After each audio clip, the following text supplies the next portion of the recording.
you'll see कि मैं पहले बैटरी के बारे में कुछ बता रहा था, जैसे 5 वोल्ट्स है। तो बच्चों यहाँ पे 5 वोल्ट्स का मतलब होगा कि बैटरी का पॉजिटिव टर्मिनल नेगेटिव के रिस्पेक्ट में 5 वोल्ट्स हायर है, मतलब इसका पोटेंशियल 0 वोल्ट्स है, तो इसका पोटेंशियल क्या होगा, +5 वोल्ट्स। या फिर इसका मतलब ये भी होगा कि अगर इसका पोटेंशियल 0 वोल्ट्स है तो इसका पोटेंशियल -5 वोल्ट्स होगा। दोनों का मतलब सेम ही हुआ, मतलब नेगेटिव टर्मिनल 5 वोल्ट्स कम पोटेंशियल पे है कंपेयर टू पॉजिटिव टर्मिनल। यही हुआ ना, इसका 0 तो इसका +5, इसका 0 तो इसका -5। या फिर अगर इसका पोटेंशियल +2.5 वोल्ट्स है तो इसका पोटेंशियल क्या होगा, -2.5 वोल्ट्स होगा। आप समझ गए ना, केवल the thing is what, potential difference. लेकिन आपको एक चीज देखनी है कि अगर आप बैटरी और पूरा सर्किट, अगर आप इसमें से किसी भी पॉइंट की आप अर्थिंग करते हो, चाहे आप बैटरी के पॉजिटिव की अर्थिंग कर दो, चाहे आप बैटरी के नेगेटिव की अर्थिंग कर दो, चाहे आप किसी पॉइंट की अर्थिंग कर दो, यू ऑलवेज फाइंड कि एमीटर की जो रीडिंग होगी, ये रीडिंग हमेशा 0 होगी। एमीटर की जो रीडिंग होगी दैट विल ऑलवेज 0। मतलब क्या हुआ, अगर रियली ये पॉइंट +5 पोटेंशियल पे होता और अर्थ का पोटेंशियल 0 है तो current high potential to low potential flow करता।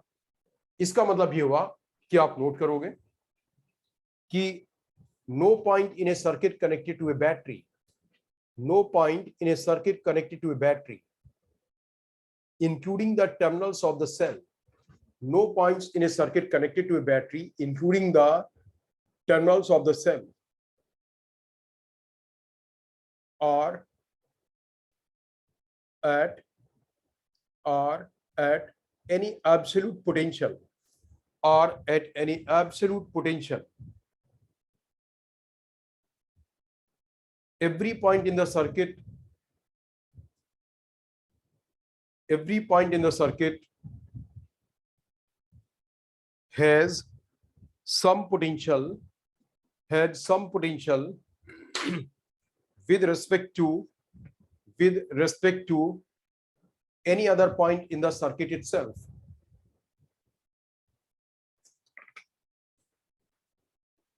With respect to any other point in the circuit itself. तो बच्चों मेरी बात समझ गए ना, एब्सोल्यूट पोटेंशियल का मतलब क्या हुआ, जैसे आपने देखो एक सॉलिड स्फीयर लिया, आपने कोई स्फीयर लिया और इसे कुछ +q चार्ज दे दिया। जब आप इस स्फीयर को कुछ पॉजिटिव चार्ज दे दोगे, इसका कुछ पोटेंशियल v आ जाएगा, मतलब मे भी आपको फॉर्मूला याद हो 1/4πε0q/r पोटेंशियल आ गया। अब अगर आप इसकी अर्थिंग कर दोगे तो इसका पोटेंशियल v है और अर्थ का 0 है। यहाँ एमीटर लगाओगे, एमीटर की रीडिंग 0 नहीं आएगी, एमीटर की रीडिंग आएगी। मतलब यहाँ पे इसका जो पोटेंशियल होगा that is called absolute potential, यानी कि अर्थ के रिस्पेक्ट में इसका पोटेंशियल इतना होगा। जैसे बोला गया इसका पोटेंशियल +5 वोल्ट्स है तो अर्थ का 0 है, और ये पोटेंशियल +5 वोल्ट्स किसके रिलेटिव हुआ, अर्थ के रिलेटिव। लेकिन अगर बोला गया कि बैटरी का पोटेंशियल डिफरेंस 5 वोल्ट्स है तो इसका मतलब ये नहीं हुआ कि बैटरी का पॉजिटिव टर्मिनल अर्थ के रिलेटिव 5 वोल्ट्स पे है, इट इज नॉट सो।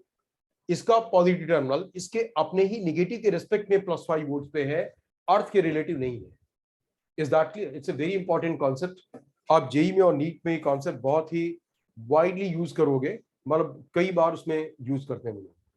आप ये समझ गए मेरी इस पॉइंट को? तो बैटरी में ये खास तौर से पॉइंट होता है। जैसे आप देखो आईआईटी जेई में एक बार क्वेश्चन आया था जिस बच्चे का ये कॉन्सेप्ट क्लियर है, व्हाट, कि बैटरी का कोई भी पॉइंट अर्थ के रिस्पेक्ट में उसका कोई पोटेंशियल नहीं होगा, सर्किट के किसी दूसरे पॉइंट के रिस्पेक्ट में पोटेंशियल होगा। दूसरी चीज, जितना करंट पॉजिटिव से बाहर निकलेगा उतना ही करंट नेगेटिव पे अंदर जाएगा। If someone is saying something, Yes, sir. Sir, can you please pardon this? Kindly speak again, I could not here you. Sir, can you please re-explain it? मैंने आपसे बोला कि जैसे इस स्फीयर का जो पोटेंशियल है +5 वोल्ट्स है, अर्थ का 0 है, तो हम बोलेंगे इसका पोटेंशियल +5 वोल्ट्स अर्थ के रिलेटिव ही है। वो किसके रिलेटिव है, अर्थ के रिलेटिव है। लेकिन बैटरी का पोटेंशियल डिफरेंस 5 वोल्ट्स है तो इसका +5 वोल्ट्स अपने नेगेटिव के रिस्पेक्ट में है, अर्थ रिलेटिव +5 वोल्ट्स में नहीं है। अगर अर्थ के रिलेटिव इसका पोटेंशियल +5 वोल्ट्स होता तो जब बैटरी के पॉजिटिव टर्मिनल को एमीटर के थ्रू अर्थ से कनेक्ट करते तो इसका +5 वोल्ट, अर्थ का 0, तो करंट यहां जाना चाहिए था, लेकिन इसका पोटेंशियल अर्थ के रिलेटिव +5 वोल्ट नहीं है, अपने ही नेगेटिव टर्मिनल के रिस्पेक्ट में, तो उसे हम एब्सोल्यूट पोटेंशियल नहीं बोलते हैं। समझ गए? और साथ में आई टोल्ड यू कि जितना करंट पॉजिटिव से बाहर निकलेगा उतना ही करंट नेगेटिव में अंदर जाएगा। आप देखो IIT-JEE में एक बार क्वेश्चन आया था जो कि बिल्कुल इसी चीज पे बेस्ड था। किसी बच्चे कोई कैलकुलेशन नहीं कर रहा था, सीधे क्वेश्चन देखा, एक क्वेश्चन के लिए होता 2 मिनट, लेकिन वो 10 सेकेंड में उसे सॉल्व कर लेता। दैट इज व्हाट क्वेश्चन इस तरीके से था। इन रेजिस्टेंसेस की वैल्यूज दे रखी थी, जो यहाँ पे रेजिस्टेंसेस है ना, सबके वोल्टेज भी दे रखे थे, बैटरी के रेजिस्टेंसेस की वैल्यू भी दे रखी थी। दूसरा सर्किट ये था, और यहाँ पे एक एमीटर था। पूछा गया था एमीटर की रीडिंग क्या होगी, आपको देखते ही बोलना चाहिए था 0। क्यों? जो करंट यहां से आएगा वो करंट यहां वापस जाएगा, जो करंट यहां से आएगा वो करंट यहां वापस आएगा। अगर इसका कोई भी करंट इस ओर चला गया होता तो यहां वापस पहुंचने वाला करंट क्या होता? कम। और ऐसा हो नहीं सकता है। बैटरी के पॉजिटिव से जितना करंट निकलेगा नेगेटिव में उतना ही करंट वापस जाएगा, तो उसकी रीडिंग क्या आती? 0। और बस इसकी रीडिंग पूछी गई थी। तो बच्चों देखो, जिस बच्चे ने टाइम बर्बाद किया होगा उसने बहुत कुछ इसे कैलकुलेट किया होगा, सारे न्यूमेरिकल वैल्यूज दे रखे थे, बट जिसका कॉन्सेप्ट क्लियर उसने सीधे डायरेक्टली क्या कर दिया होगा, इसकी रीडिंग क्या होगी? 0 होगी। तो बच्चों ये समझ गए। Now we do the series combination. ठीक है ना? Now we are doing the series combination. So look at this. Series combination में देखो क्या होगा, आप ये देखो R1 R2 R3, और ये क्या है? V volts. तो करंट यहां से आई गया, इसके क्रॉस वोल्टेज होगा ओम्स लॉ से V1, that will be what IR1। इसके क्रॉस वोल्टेज होगा V2, that will be what I into R2। IR होगा ना वोल्टेज, और इसके क्रॉस वोल्टेज V3 होगा, that will be what? It will be I into R3 होगा ना। V3 will be equal what? I into R3। बच्चों समझ रहे हो ना? और जो तीनों का मिलकर के वोल्टेज होगा V, that will be equal to what? V1 plus V2 plus V3। जो बैटरी का वोल्टेज है वो इन तीनों के अक्रॉस डेवलप हो रहा है, तो V will be equal to what? V1 plus V2 plus V3, that will be the value of what? V। ये बच्चों V की वैल्यू आ रहेगी। समझ गए इसे? V1 plus V2 plus V3, that will be the value of what? It will be the value of V। अब बच्चों ये देखोगे, if equivalent resistance, if equivalent resistance of the combination is R, अगर इसका इक्विवेलेंट रेजिस्टेंस R है, तो equivalent resistance का मतलब क्या हुआ कि अगर आप इस रेजिस्टेंस R को alone with this battery of voltage V connect कर दोगे, जैसे ये वोल्टेज V है, तो अगर आप वोल्टेज V से इस रेजिस्टेंस को अकेले कनेक्ट कर दोगे, इसे क्या करोगे? अकेले कनेक्ट कर दोगे, तो ये इक्विवेलेंट रेजिस्टेंस कहलाएगा if it drawers the same current I as is being drawn by these three resistances। इन तीनों ने मिलकर के जो करंट ड्रॉ की है I, अगर ये रेजिस्टेंस R अकेले उतना करंट ड्रॉ करेगा, कब? जबकि आपने सेम बैटरी से कनेक्ट किया, तो this will be called what? Equivalent resistance. तो आप देखो यहां पे करंट I था, ये वोल्टेज V था, ये वोल्टेज V है, मैंने इसमें भी करंट क्या कर दिया? I। तो ये रेजिस्टेंस R क्या कहलाएगा? इन तीनों का इक्विवेलेंट रेजिस्टेंस। अब आप यहां पे देखोगे V will be equal what? IR। V किसके इक्वल होगा? यहाँ पे I इंटू R के इक्वल होगा। यहाँ पे वैल्यूज डाल दी, I into R is equal to V1 is I into R1 plus I into R2 plus I into R3। सबके I कैंसिल हो जाएंगे, और R की वैल्यू किसकी इक्वल आ गई? R1 plus R2 plus R3।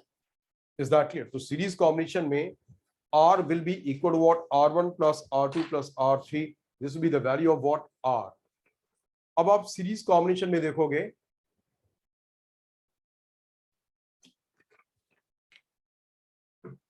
जो स्पेशल पॉइंट है series combination में, पहला point, I is same across all। जितने भी रेजिस्टेंसेस हैं सबके क्रॉस I क्या होगा? सेम होगा। This is the first point. Is that clear? Second point, second point is what? B is proportional to R।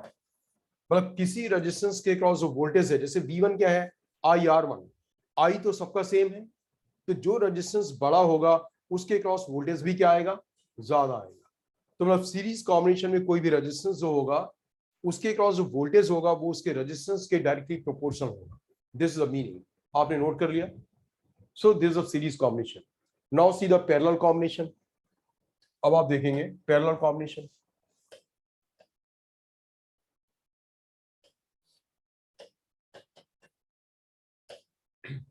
तो बच्चों जो पैरेलल कॉम्बिनेशन है, पैरेलल कॉम्बिनेशन में क्या होगा कि आपके पास ये तीन रेजिस्टेंस हैं, R1, R2, R3।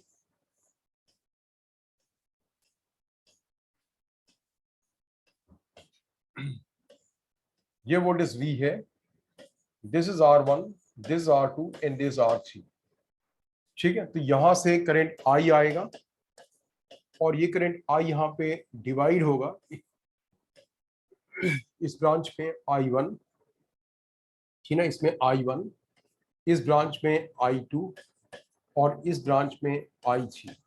सो सबसे पहला पॉइंट हुआ कि I is equal to I1 plus I2 plus I3। समझ गए ना, जो करंट I यहां से गया वो यहाँ पे डिवाइड हुआ I1, I2, I3 में। सो I equals what, I1 plus I2 plus I3। This is the value of what, I। ये I की वैल्यू आ गई। साथ में देखो जो बैटरी का वोल्टेज V है, R3 के दोनों टर्मिनल्स, R3 के दोनों एंड्स इसी वोल्टेज V से कनेक्टेड है, R2 के भी दोनों पॉइंट्स इसी V से कनेक्टेड है और R1 के भी क्या है, V से कनेक्टेड है। मतलब वोल्टेज सबके क्रॉस क्या होगा, V होगा। तो I1 की जो वैल्यू होगी, I1 की वैल्यू आएगी V अपॉन R1। I1 की वैल्यू क्या आएगी, V अपॉन R1। I2 की वैल्यू क्या आएगी, V अपॉन R2। मतलब आप लिखना चाहो तो आप यहाँ पे नोट कर सकते हो कि voltage across all, voltage across each resistance, each resistance is R, is what, V। जो बैटरी का वोल्टेज है वही वोल्टेज सारे रेजिस्टेंसेस के क्रॉस होगा, V, है ना। हर एक रेजिस्टेंस के क्रॉस वोल्टेज क्या होगा, it will B V। So I3 will be equal what, V upon R3, है ना। वोल्टेज तो V है तो V अपॉन R क्या होगा, उसका करंट आ जाएगा। अब अगर इस कॉम्बिनेशन का इक्विवेलेंट रेजिस्टेंस कितना है, R है, आप देखोगे if equivalent resistance is R, if equivalent resistance is R, जो इक्विवेलेंट रेजिस्टेंस है इसका अगर वो R है, ठीक है ना। तो इक्विवेलेंट रेजिस्टेंस का मतलब क्या हुआ, आप जब एक रेजिस्टेंस R को एलोन इस बैटरी V से कनेक्ट करोगे, दिस रेजिस्टेंस इज एलोन, और ये उतना ही करंट ड्रॉ करेगा जितना इन तीनों ने मिलकर के ड्रॉ किया। तीनों ने मिलकर के कितना करंट ड्रॉ किया, I। And when you connect this resistance from the same battery V, it draws the same current I। तो यहाँ पे I की वैल्यू क्या होगी, V अपॉन R। तो फिर हम बोलेंगे कि ये रेजिस्टेंस इन तीनों का इक्विवेलेंट रेजिस्टेंस है, क्योंकि आपने सेम बैटरी से यहाँ पे करंट I ड्रॉ किया था जब तीनों थे, और सेम बैटरी से फिर से करंट I ड्रॉ किया जब ये अकेला है, तो ये अकेला रेजिस्टेंस क्या कहलाएगा, इक्विवेलेंट रेजिस्टेंस। अब ये वैल्यूज हम यहाँ डालते हैं, तो I becomes what, V by R equals to V by R1 plus V by R2 plus V by R3। सबके V कैंसिल होंगे और 1 by R equals what, 1 by R1 plus 1 by R2 plus 1 by R3। बच्चों समझिए ना, तो ये इसका equivalent resistance आ गया। This what, this is the equivalent resistance of the combination. ये कॉम्बिनेशन का इक्विवेलेंट रेजिस्टेंस आ गया। दिस इज क्लियर, समझिए ना आप इसे। अब पैरेलल कॉम्बिनेशन में आपको जो स्पेशल पॉइंट्स याद रखने हैं पैरेलल कॉम्बिनेशन में, दे आर व्हाट, पहला point, B is same across all resistances. मतलब ये हुआ कि पैरेलल कॉम्बिनेशन में जितने भी रेजिस्टेंसेस हैं सबके क्रॉस वोल्टेज V क्या होगा, सेम होगा। सबके क्रॉस वोल्टेज V है, that be what, it be same. दूसरा point, I is proportional to 1/R। आप देखो यहां पे, लुक एट दिस, V सबका सेम है, तो जिसका रेजिस्टेंस बड़ा होगा उसके क्रॉस करंट I क्या होगी, कम होगी। तो I is proportional to 1/R। मतलब अगर पैरेलल कॉम्बिनेशन में जब करंट जाएगी और रेजिस्टेंसेस में डिवाइड करेगी तो ज्यादा करंट किसके पास जाएगी, जिसका रेजिस्टेंस कम होगा, और कम करंट किसमें से जाएगी, जिसका रेजिस्टेंस क्या होगा, ज्यादा होगा। आप इस कैलकुलेशन को इस तरीके से भी ले सकते हो, जैसे आपसे बोला गया यहाँ पे 15 एम्पियर करंट है, एक रेजिस्टेंस है 9 ओम्स का और एक रेजिस्टेंस है 6 ओम का। अब इसमें से कितनी जाएगी और इसमें कितनी जाएगी, मैंने क्या बोला, ये करंट दोनों में रेजिस्टेंसेस के इनवर्स रेशो में डिस्ट्रीब्यूट करेगी। तो दैट मींस कि I1 और ये I2, तो I1 कितना होगा, टोटल करंट इनटू दूसरे का रेजिस्टेंस। इसकी करंट निकाली तो मल्टीप्लाई क्या करोगे, दूसरे का resistance divided by what, 9 + 6, that is what 6 amperes. और I2 की वैल्यू क्या होगी, 15 इंटू टोटल करंट इंटू, अब आपको I2 निकालना तो आप मल्टीप्लाई किससे करोगे, इसके रेजिस्टेंस से। This is what 9/9 + 6, so that is what 9 amperes. तो करंट 15 एम्पियर है वो इस तरीके से दोनों में डिवाइड हो जाएगी, 6 ampere and the 9 ampere. So this a second important point about the parallel combination कि सबके क्रॉस वोल्टेज सेम होगा, और दूसरी चीज की करंट I जो होगी वो inversely proportional to the resistance होगा। मतलब किसी भी रेजिस्टेंस के क्रॉस जो करंट है वो उसके रेजिस्टेंस की वैल्यू के इनवर्सली प्रोपोर्शनल होगी। ठीक है। और बच्चों एक चीज तो इसके मैथमेटिकल एक्सप्रेशन से ही क्लियर है, पैरेलल कॉम्बिनेशन के मैथमेटिकल एक्सप्रेशन से क्या क्लियर है, आप देखोगे मैथमेटिकल एक्सप्रेशन से ये क्लियर है कि R की जो वैल्यू आएगी, R1 R2 R3 में से जो सबसे छोटा होगा R उससे भी छोटा आएगा। जब आप इस एक्सप्रेशन को मैथमेटिकली सॉल्व करोगे तो you'll find what, R1 R2 R3 में से जो सबसे छोटा होगा R की वैल्यू उससे भी कम आएगी। ठीक है ना। So this is also one of the characteristics of the parallel combination. अब हम सीरीज पैरेलल कॉम्बिनेशन के थ्रू न्यूमेरिकल कैसे सॉल्व करेंगे, मैं एक आपको सिंपल एग्जांपल देता हूं, तो उससे आप ये सीखोगे सीरीज पैरेलल का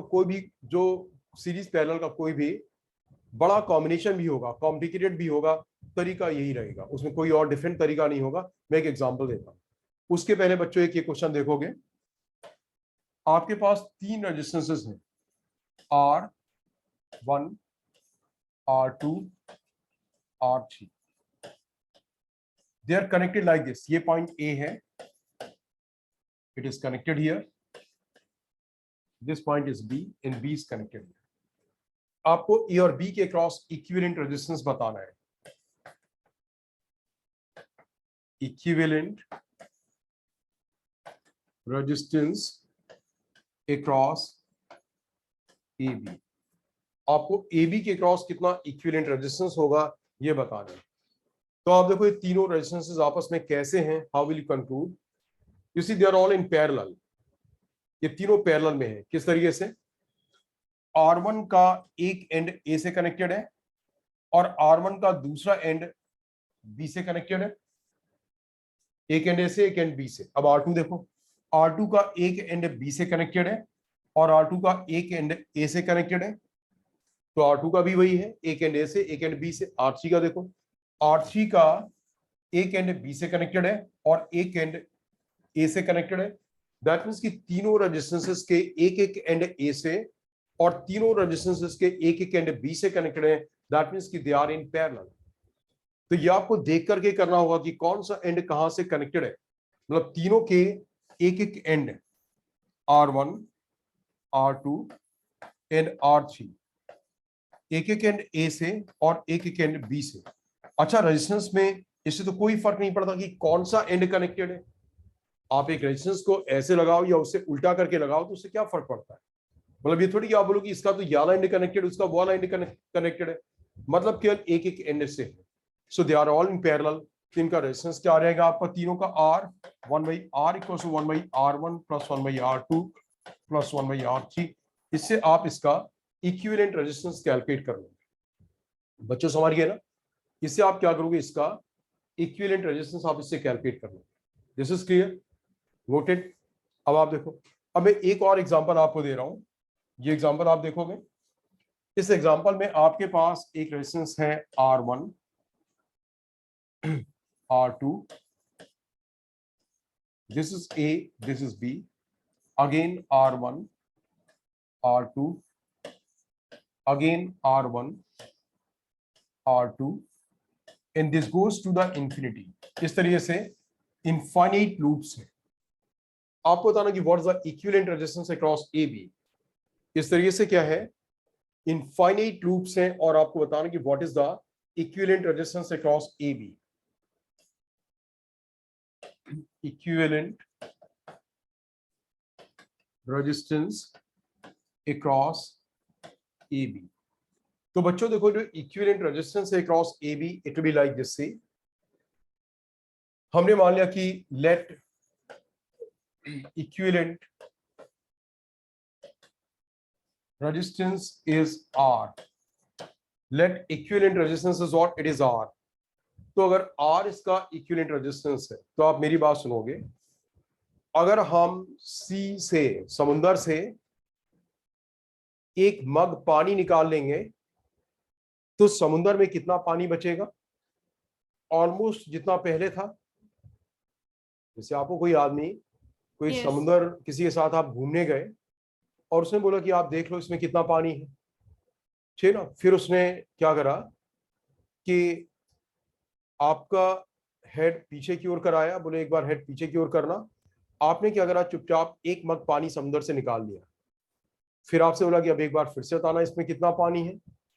तो व्हाट विल यू से, कि लग रहा थोड़ा सा कम हो गया, तो आपको क्या लगेगा? सेम। सिमिलरली अगर हम इनफाइनाइट लूप में से एक लूप हटा भी लेंगे, तो जितना रेजिस्टेंस पहले होगा उतना ही बाद में होगा। तो अगर हमने माना इसके क्रॉस R है, तो अब मैं अगर मानूं कि इसमें से एक लूप हटा दूं, मैं इस वाले लूप को यहाँ पे हटा दूं, तो इस पॉइंट, ये पॉइंट मान लो P है और ये पॉइंट Q है, तो P और Q के क्रॉस भी कितना रेजिस्टेंस होगा? R ही होगा। मतलब P और Q के क्रॉस यहाँ आगे क्या होगा? R होगा।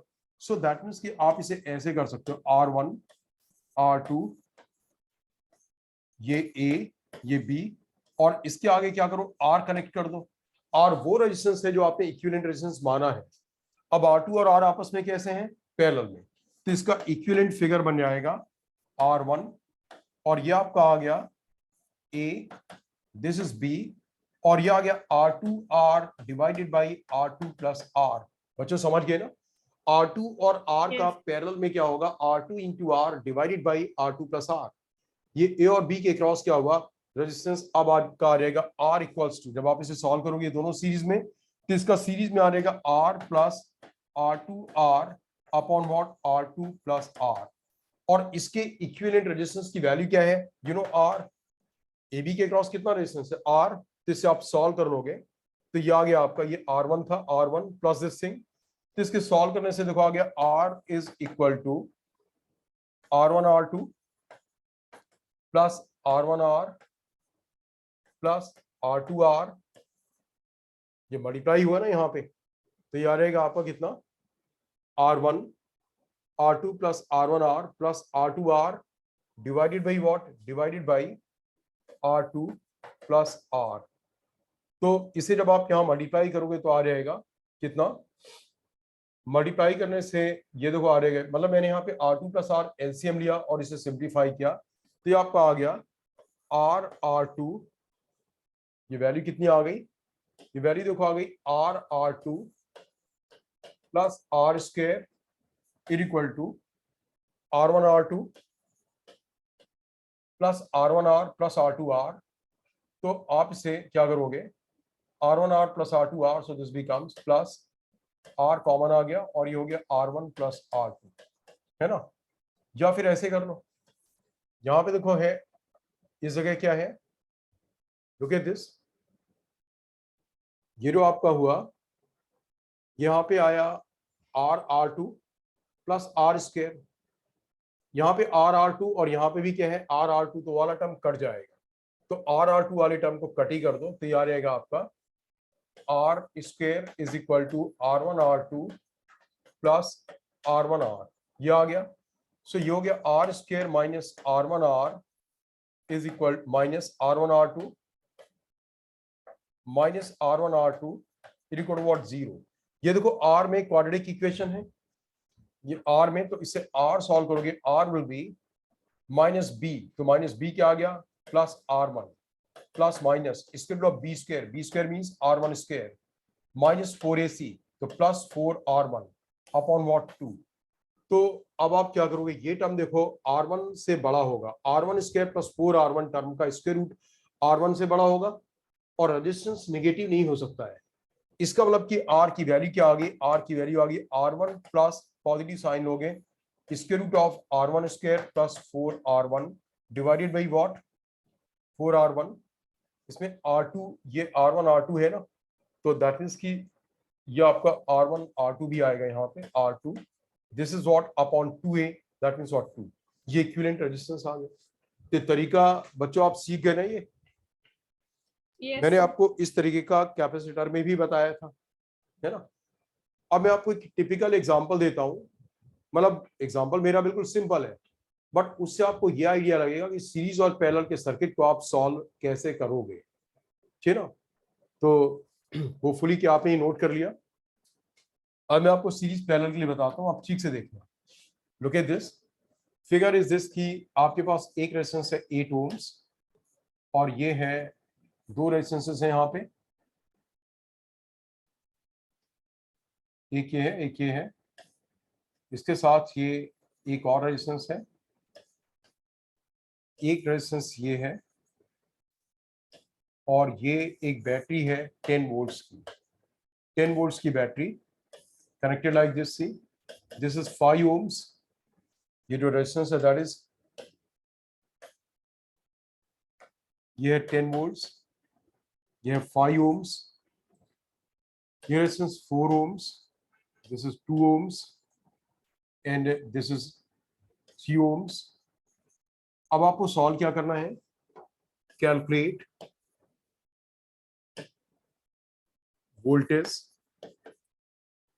And current across each resistance। Calculate voltage and current across each resistance, आपको हर एक रेजिस्टेंस के अक्रॉस वोल्टेज और करंट कैलकुलेट करना है। तो बच्चों देखो इसका जो तरीका होगा, मेन चीज क्या है कि आप इसके मेथड पे फोकस करोगे, सिस्टम कितना भी कॉम्प्लिकेटेड हो आपको सॉल्व करने का तरीका ये होगा, आप ठीक से देखोगे। और इससे नहीं कि जैसे आपको लगे ये तो सिंपल है आप तो इजीली सॉल्व कर लोगे, डोंट गो फॉर कि इजीली सॉल्व कर लोगे, go for what methodology you have to follow. Look at, इसका इक्विवेलेंट फिगर बनेगा 8 ओम्स, हम इसका नाम रख देते हैं, ये रेजिस्टेंस नंबर 1 है, resistance number 2, resistance number 3, resistance number 4, resistance number 5, ये 5 रेजिस्टेंसेस। तो 8 ओम्स, 2 और 3, ये है 4 और प्लस 4 प्लस 2 सीरीज में क्या होगा 6, 4 प्लस 2 सीरीज में क्या होगा 6, सो this becomes 6 ohms, here's what 3 ohms, then this is 5 ohms, 5 ohms, then this is what it is 10 volts। बच्चों ये कितना आ गया 10 volts। अब इसका इक्विवेलेंट फिगर क्या बनेगा, इसका इक्विवेलेंट फिगर बना 8 ohms और 6 और 3 का पैरेलल में क्या आ जाएगा 2 ohms। जब आप कैलकुलेट करोगे 1/6 प्लस 1/3 इक्वल 1/r, तो r की वैल्यू आ जाएगी 2 ohms। So this will be what 2 ohms and this is what, ये आपका हो गया this is what 5 ohms and this connected across a battery of what 5 volts।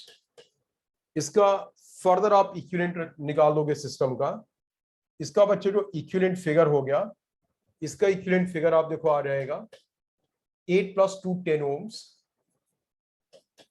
10 ohms, 5 ohms and this is what 10 volts, ये 10 volts था, this is what 10 volts, so this 10 volts and it is this. ये समझ गया आप बच्चों, ठीक है ना? सो अब आप देखोगे, नाउ लुक एट दिस, ठीक है? अब हम इसे सॉल्व करते हैं। तो ये दोनों पैरेलल में हैं, तो 10 वोल्ट्स इसके क्रॉस भी होगा और 10 वोल्ट्स इसके क्रॉस भी होगा। इसका नाम हमारे सॉल्यूशन में आ गया। ये 5 ओम क्या है? Resistance number 5। तो दैट मींस की V5 का मतलब क्या हुआ? 5 नंबर वाले रेजिस्टेंस के क्रॉस वोल्टेज कितना आ गया? 10 वोल्ट्स। इसमें करंट I5 कितना आ जाएगा? 10/5 वोल्टेज अपॉन रेजिस्टेंस। इसका वोल्टेज हुआ 10 वोल्ट्स और रेजिस्टेंस है 5 ohm, so that is what? 2 amperes. अब जो ये वाला रेजिस्टेंस है इसके क्रॉस वोल्टेज कितना होगा? 10 वोल्ट्स। पूरी बैटरी के क्रॉस कनेक्टेड, तो इसके क्रॉस वोल्टेज क्या आ गया? 10 वोल्ट्स। तो इसमें करंट I कितना आएगा? इसमें आपका करंट आ गया 10/10, that is what? 1 ampere. Current कितना आ गया? 1 एम्पियर। अब बच्चों बैकवर्ड डायरेक्शन में आपको देखना होगा, ध्यान से देखो मेरी बात। 1 एम्पियर इसमें करंट आ गया और ये जो करंट 1 एम्पियर है ये किन दो से मिलके बना? इन दोनों से। सीरीज में करंट सेम होती है, दैट मींस कि 1 एम्पियर करंट यहां पे भी होगा, 1 एम्पियर, है ना? अब बच्चों देखो, जब 1 एम्पियर करंट आ गया तो 8 ओम्स के अक्रॉस वोल्टेज कितना होगा? I इंटू आर कितना होगा? 1 इंटू 8, 1 इंटू 8 वोल्ट्स होगा, दैट इज 8 वोल्ट्स। ये होगा ना? तो अब मैं यहां लिख देता हूं, ये रेजिस्टेंस नंबर 1 था। तो रेजिस्टेंस नंबर 1 के क्रॉस वोल्टेज कितना आ गया? 8 वोल्ट्स। और रेजिस्टेंस नंबर 1 के क्रॉस करंट कितना आ गया? 1 एम्पियर। ये आ गया ना? अब ये देखोगे बच्चों, इस रेजिस्टेंस में करंट कितनी है? 1 एम्पियर। अरे जो करंट यहां से 1 एम्पियर आ रही वही तो इसके क्रॉस होगी। तो इसके क्रॉस वोल्टेज कितना आएगा? 2 वोल्ट्स। इसके क्रॉस वोल्टेज कितना आया? 2 वोल्ट्स। और ये 2 ओम्स किससे मिलके बना है? 6 और 3 से। 6 और 3 से बनाना। ये दोनों आपस में कैसे हैं? पैरेलल में। इसका मतलब कि 2 वोल्ट्स इसके क्रॉस भी आया, इसके क्रॉस भी 2 वोल्ट्स और इसके क्रॉस भी 2 वोल्ट्स आ गया ना? इसके क्रॉस 2 वोल्ट्स है और ये दोनों इनसे मिलकर के बना है, ये दोनों पैरेलल में है, तो 2 वोल्ट्स इसके क्रॉस भी होगा और 2 वोल्ट्स इसके क्रॉस भी होगा। तो आपको इसका वोल्टेज पता लग गया 2 वोल्ट्स। तो ये रेजिस्टेंस नंबर कौन सा था? ये रेजिस्टेंस नंबर 4 था। यानी कि V4 की वैल्यू आ गई, V4 is equal to what? 2 volts and I4 is equal to what? 2/3 ampere. इसके क्रॉस वोल्टेज है 2 वोल्ट्स, रेजिस्टेंस है 3, तो करंट क्या आ जाएगा? 2/3 एम्पियर। अब आप इस वाले रेजिस्टेंस को देखो, 6 ओम। 6 ओम के क्रॉस वोल्टेज है 2 वोल्ट्स, तो इसमें करंट कितना आएगा बच्चों? इसका जो करंट होगा, इसका करंट I आ जाएगा V/R, so that is what? 2/6। 2/6 का मतलब 1/3 एम्पियर। कितना करंट आ गया? 1/3 एम्पियर। अब ये देखो, ये 6 ओम बना किससे है? ये 6 ओम बना 4 और 2 से, तो सीरीज में करंट सेम होती, दैट मींस कि यहां पे करंट क्या होगा? 1/3 एम्पियर। इसमें करंट कितना होगा? 1/3 एम्पियर। सो अब आप देखोगे जो रेजिस्टेंस नंबर 2 है उसके क्रॉस वोल्टेज V2 क्या होगा? V2 will be I into R. So I is 1/3, R is 4, so that will be what? 4/3 volts. और इसके क्रॉस जो करंट है I1, I2 कितना है? 1/3 एम्पियर। ऐसे ही जो याला रेजिस्टेंस है इसमें करंट तो 1/3 एम्पियर है, तो वोल्टेज क्या आएगा? I into R, 1/3 into 2, that means कि यह आपको आ गया V3 is equal to I into R, so that is what? 2 into 1/3 volts. और जो करंट है दैट इज I3 की वैल्यू क्या आ गई? I3 becomes 1/3 amperes. तो बच्चों बड़ा इजीली सॉल्व हो गया ना? Do you understand this? ये बहुत ही इजीली सॉल्व हो गया ना? मतलब आपने क्या करा, आप पहले सिस्टम को रिड्यूस करते गए, आप सिस्टम को रिड्यूस करते गए और रिड्यूस करते करते आप बिल्कुल इस पॉइंट पे, अगर आपको सिस्टम का इक्विवेलेंट रेजिस्टेंस निकालना होता, अगर आपको सिस्टम का इक्विवेलेंट रेजिस्टेंस निकालना होता तो आप इसका इक्विवेलेंट निकाल लेते। लेकिन अगर आपने एग्जामिनर ने आपसे इक्विवेलेंट रेजिस्टेंस नहीं पूछा, केवल वोल्टेज और करंट पूछा है, तो आप इसके बाद सॉल्व करना स्टार्ट कर दोगे कि इसके क्रॉस भी 10 वोल्ट है, इसके क्रॉस भी 10 वोल्ट है, तो इसका भी करंट आ जाएगा, इसका भी करंट आ जाएगा। अब जब इसका करंट और इसका करंट आ गया तो फिर आप देखो कि इसका वोल्टेज आ गया, इसका करंट आ गया, जो करंट इसमें होगा ये रेजिस्टेंस इन दोनों से मिलकर के बना है, तो उतना ही करंट इसमें उतना ही करंट इसमें, तो इसका वोल्टेज आ जाएगा IR, इसका वोल्टेज आ गया। अब ये रेजिस्टेंस इन दो से मिलकर बना, तो जो वोल्टेज इसके क्रॉस आएगा पैरेलल में वही वोल्टेज इसके क्रॉस आएगा, वही वोल्टेज इसके क्रॉस। तो जब इसका वोल्टेज आ गया तो इसका करंट आ जाएगा, इसका भी करंट आ जाएगा वोल्टेज से, और जो करंट इसमें आएगा ये इन दो से मिलकर बना, तो दोनों में सेम करंट होगा और उससे उनका वोल्टेज आ जाएगा। आप समझ गए ना? मैं इसलिए बता रहा हूं कि आप सक्सेसिव रिडक्शन के थ्रू कोई क्वेश्चन बड़ा कॉम्प्लिकेटेड भी होगा तो भी आप उसे इजीली सॉल्व कर लोगे, वो आपको टफ लगेगा ही नहीं, क्योंकि आपका फिगर सिंप्लीफाई सिंप्लीफाई सिंप्लीफाई होता रहेगा और फिर आप बैकवर्ड डायरेक्शन में मूव करके ये सब कुछ कैलकुलेट कर लोगे। जैसे will be solving the tougher examples also, हम जो टफ एग्जांपल्स हैं उन्हें भी सॉल्व करेंगे। बच्चों समझ गए ना इसे? सो आज का सेशन में यहीं पे एंड कर रहा हूं, ठीक है? ऑलराइट स्टूडेंट्स, ठीक है ना? Yes. Okay Yes, sir.